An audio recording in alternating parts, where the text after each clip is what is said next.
anyone interested in military surplus firearms probably knows what a BM-59 is, and they might remember the days when BM-59s were either being imported into the United States or they were being made in the United States. But what I believe most people are familiar with are the Italian-made BM-59s, made from the ground up. But there's another BM-59 out there that most people don't think of, and that's the BM-59E.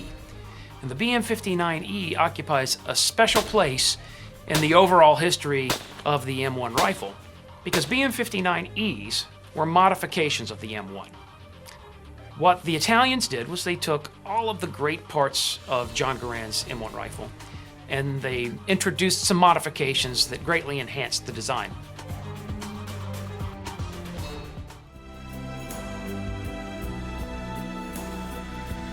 The biggest shortcoming of the Garand rifle in terms of modern infantry combat in the post-World War II era was it fed from its end-block 8-round clip.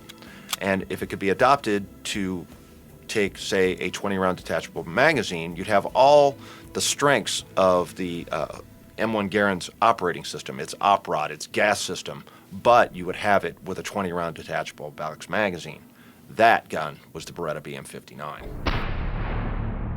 But there's another BM-59 out there that most people don't think of, and that's the BM-59E.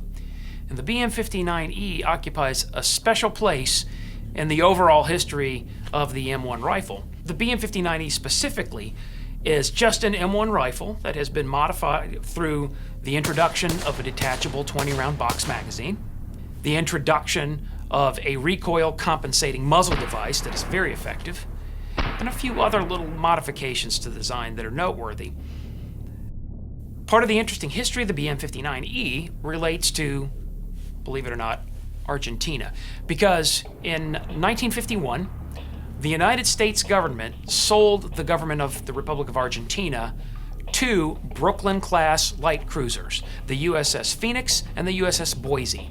When Argentina bought those cruisers, they also had M1 rifles aboard. And so from 1951 or so, when they purchased these ships, until the mid-1960s, Argentina has these 30 caliber M1 service rifles in a cartridge that they don't use and a cartridge that they can obtain, but it doesn't really fit into the logistical supply chain of the Argentine military.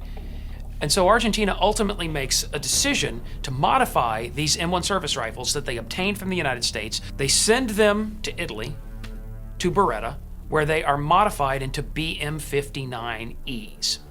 The modification consists of the introduction of the 20-round detachable box magazine, the introduction of the recoil compensating muzzle device, and a rubber butt pad, but then also the conversion takes them out of 30-06, converts them into 7.62 by 51 with a brand new barrel manufactured in Italy by SIAU, but then also they're converted into select fire rifles. And the select fire conversion is interesting because on the left side of the receiver up toward the front, they add a selector switch allowing the weapon to select between full automatic and semi-automatic. And then on the right side of the receiver, a notch had to be cut out of the wooden stock to accommodate a disconnector lever arm that protruded out so that as the operating rod moved forward to move the bolt into battery, it could push that arm down to release the hammer when the firearm was in full automatic. The BM-59s actually have a cult-like status among collectors. If you find a BM-59, especially the E, odds are it's going to be pricey. Anyhow, that's all the time that we have for this week. If you like this show and you're not an NRA member, you need to join right now. Go to AmericanRifleman.org. I'm Mark Keefe, and I'll see you next week right here on American Rifleman Television.